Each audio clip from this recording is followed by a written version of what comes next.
আসসালামু আলাইকুম ওয়া রাহমাতুল্লাহি ওয়া বারাকাতুহু। আমি এই পর্যায়ে পিতামাতার খেদমত সম্পর্কে কিছু কবিতা আবৃত্তি করব। আপনাদের সকলকে স্বাগতম শোনার জন্য। খেদমতে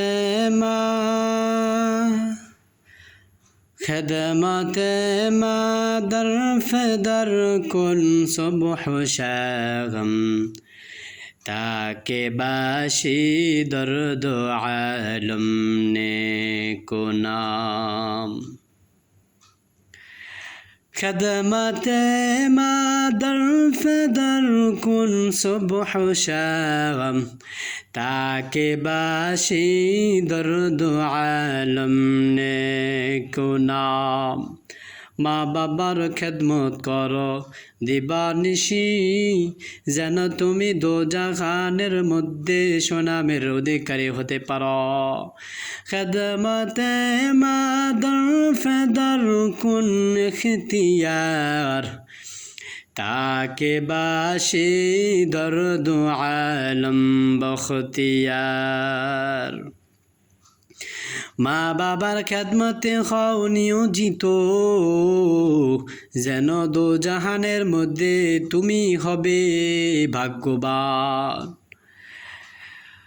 মা বাবার খেদমতে নিয়োজিত থাকলে দোজাহানের মধ্যে তুমি ভাগ্যবান এবং সফলতা লাভ করতে পারবে। দম হজম হার গেজ খেলাফে মাদরা,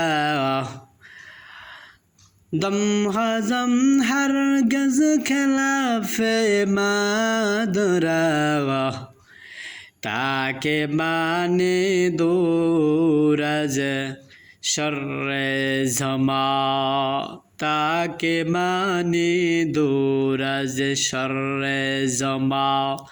পিতা মাতার বিরুদ্ধে কোনো পদক্ষেপ নেওয়া যাবে না।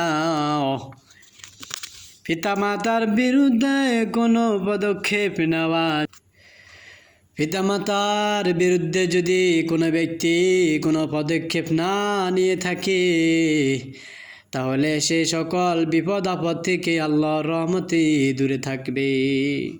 সে সকল বিপদ আপদ থেকে দূরে থাকবে। পিতামাতার পায়ের নিচে সন্তানের জান্নাত।